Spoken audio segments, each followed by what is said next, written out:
Next is the electrical resistance. So we are going to discuss in detail the electrical resistance.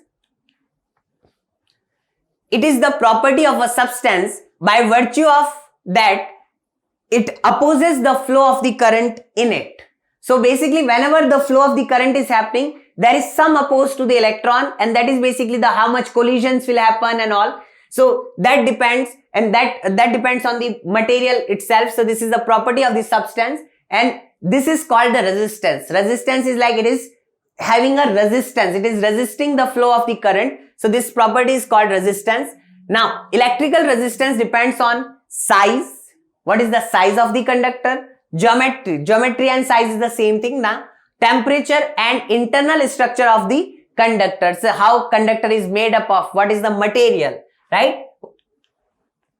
If we talk about the factors on which resistance depends in detail, then we have already got this formula that resistance is rho L by A. Rho is the resistivity, L is the length of the piece of the conductor, A is the area of cross section, and we also know that rho is nothing but m by n e squared tau. What is m? M is the mass of electron, n is the number density of electron, e square is like charge on each electron square, and tau is the relaxation time, and into L by A, so this same L by A. So first factor which is there is the length of the conductor. In this, as you can see, resistance is directly proportional to length of the conductor. So longer a conductor is across, basically this length has to be always considered along the direction of the current. So if this is the piece of conductor and current is flowing like this, like current is entering from here and current is flowing like that, then this is the L which I am talking about, not this length. So this length has to always to be considered along the direction of the current, not the actual length of the conductor. So this is the length of the conductor has to be considered along the direction of the current. Now, on stretching a wire, given that its volume is constant, if length of the wire is changed, then R1 upon to R2 is equal to L1 by L2 whole square. So like R1 is like initial resistance, R2 is like final resistance, L1 is initial length, L2 is final length. Here we were saying that R is proportional to L. But here what is happening over here is R is proportional to L square, right? But how we are getting that? See, R is still proportional to L only. So if I can write that initial resistance, let it be rho L1 by A1. Final resistance R2, let it be rho. Rho will remain same, that is the resistivity of the conductor. So resistivity depends on the piece of the conductor, so it is not changing. The length is changing to L2. What is the new area? They are saying that volume remains constant. It's like we are stretching it. So when you stretch a piece of conductor, so this piece of conductor was having L1 length and A1 area of cross section. When you stretch it and make it like this, see, when you stretch, the length increases and the area of cross section decreases, right? So this is A2 and this is L2. If volume was a constant, then I can write that initial volume and final volume must be equal. So A1 L1 must be equal to A2 L2. And that gives me A2 is equal to A1 L1 by L2. And let's just insert our A2 over here. So that is A1 L1 by L2. And now let us just divide this. So rho is cancelled. The A1 gets cancelled. This L1 go above and we get R1 upon R2 is equal to L1 square by L2 square. So a lot of student gets confused. There are two separate questions. One such question is that what will be the new resistance if initial resistance is, let's say, R0? What will be the new resistance of the wire when I make it double by stretching it? When we stretch anything, volume kind of remains same. So that is like proportional to L square, not L. So when we double the length, the area of cross section also becomes half. So double square is basically 4 times. So resistance becomes 4R0. But at the same time, if we are keeping the area of cross section same and we are making the length double, then basically resistance will also be twice, not any more than that. Next factor is cross section area of the conductor. So here you can see that R is inversely proportional to area of cross section. These all things are constant. for given temperature. So we can say that R is proportional to 1 by A. But again, if we are talking about that radius of cross section is changed, given that volume is kept as constant, then our initial resistance upon final resistance is R2 upon R1 whole raised to power 4. And here they are saying that it is proportional to 1 by R square, because the area of cross section is like pi R square. So pi is a constant. It is inversely proportional to radius square. But here if you see, it is R1 upon R2 and R2 upon R1. So it is inversely proportional to R raised to power 4. So again, we can do the same thing again. So we can just write that R1 is equal to rho L1 by A1. R2 is equal to rho A2. Here I am keeping the area different and length I am getting the new length. So we already had discussed that keeping the volume same will have this effect. A1 L1 is equal to A2 L2, and eventually I get my L2 is equal to A1 L1 by A2. So I am putting it over here, A1 L1 by A2, and now let us divide. So this is gone, this L1 is gone, and what I am getting is that this upon A2 square will go over here and we'll get A2 square upon A1 square. So we'll get this thing. Now what is area of cross section? It is pi R square, where R is the radius of cross section. So it is nothing but pi R2 square upon pi R1 square and whole square. And once you cancel this, you can get this result which we have already written over here. Now next is the temperature dependence of the resistance. So when you increase the temperature of the conductor, the resistance of most conductors of all pure metals increases with temperature, and that can be proved again using this equation only. As you increase the temperature, what will happen? The speed, average kinetic energy of the free electrons, that will increase.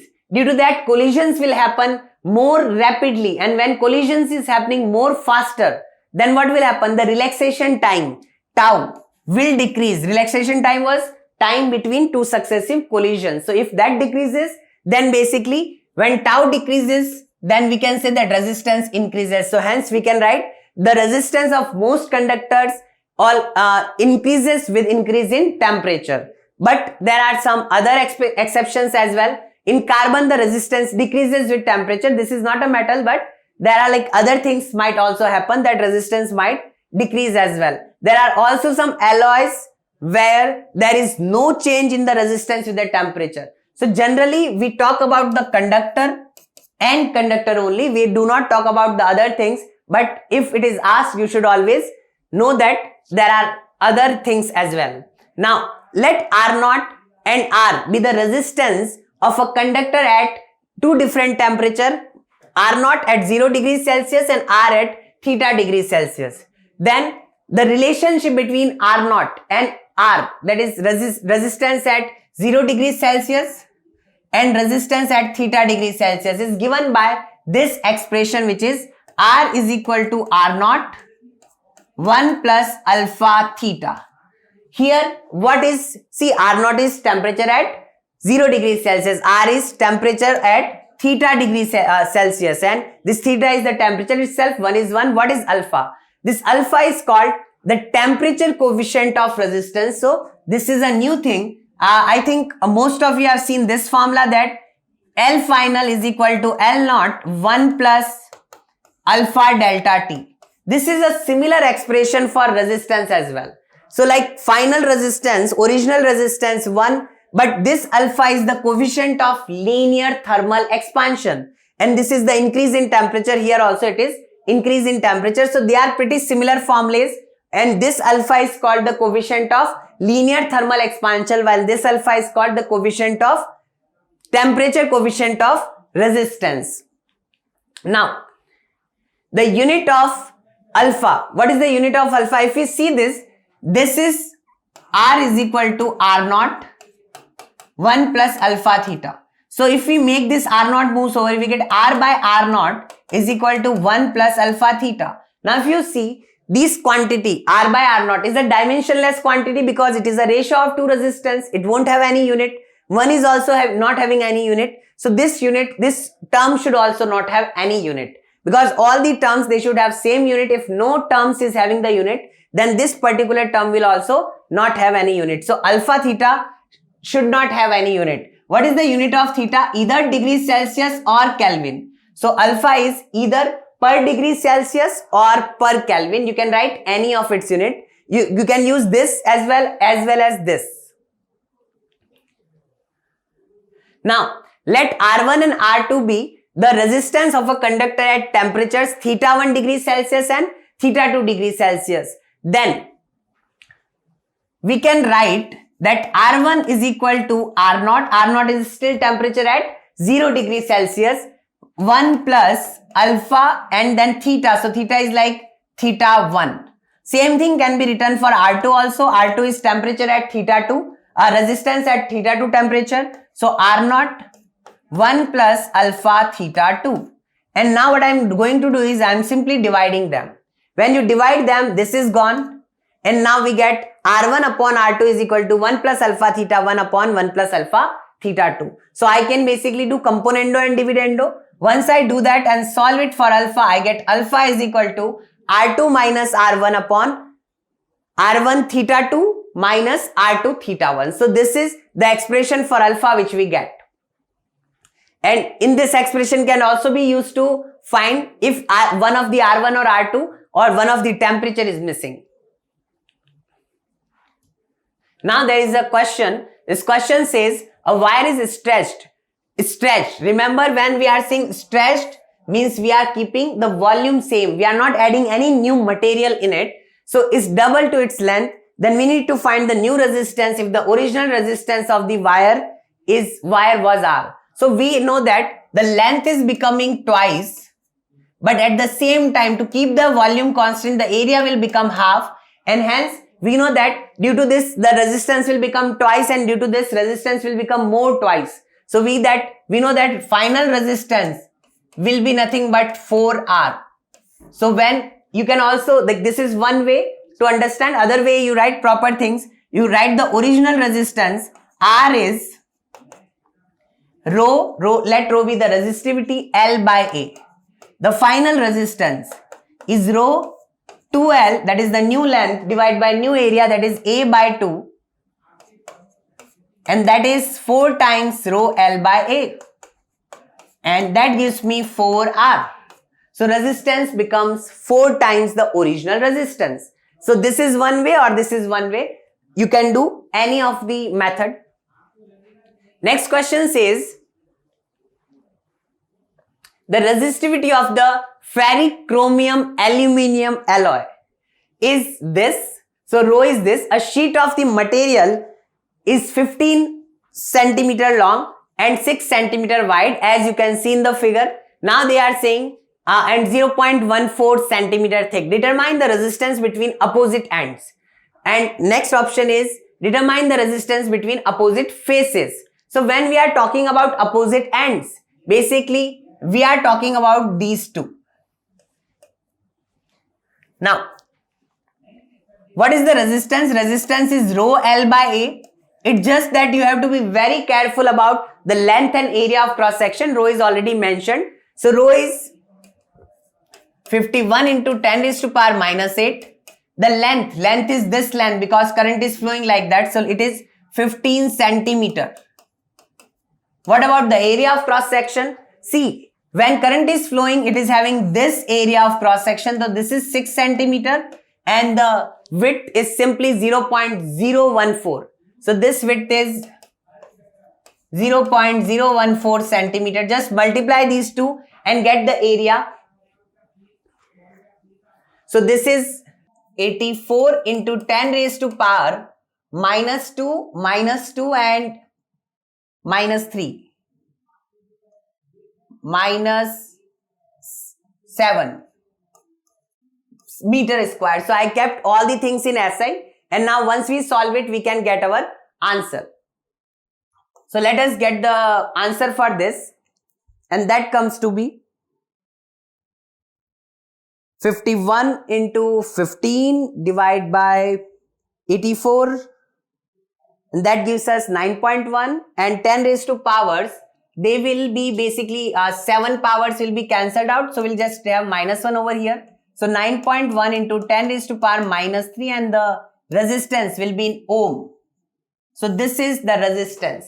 Next thing is the opposite phases. So when we are talking about these, so here current is passing like this. So these are opposite phases, right? Both the phases. So now here I will just again consider the L and the A properly, and I'll get the resistance. So rho is still same, 51 into 10 raised to power -8. The length is basically this, which is 14 into 10 raised to power -3 and -2, so -5.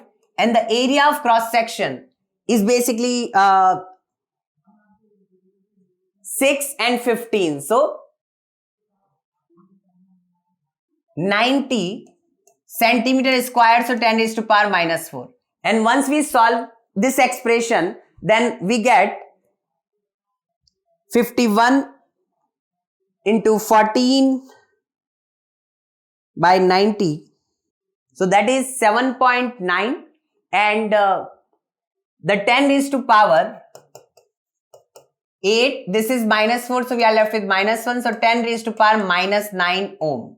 So if you see this resistance is the lesser. See, this is 10 raised to power -9 ohm, and the previous one was having across these two was 10 raised to power -3. So that new resistance across this faces, opposite faces, is basically too small when compared to this resistance, as because the length is more and the area of cross section is very less. And when you talk about the next case, the length is very less and area of cross section is too much.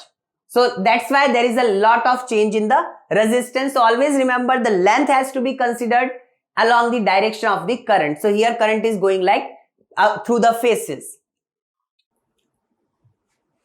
Now let us discuss our next question, and this question is: a potential difference of 100 volt is applied to the ends of a copper wire which is 1 meter long. Calculate the average drift velocity of the electrons, and it is given that sigma is this, so the conductivity is given and the electron density of copper is also given. So here we have to get the drift velocity. So first, before we get the drift velocity, first let us write a relationship between sigma and the number density and all these parameters. So sigma is basically nothing but n E squared tau by m. This is what our sigma is, right? So, and my drift velocity, what is the formula for drift velocity? The drift velocity is basically the capital E by m times tau.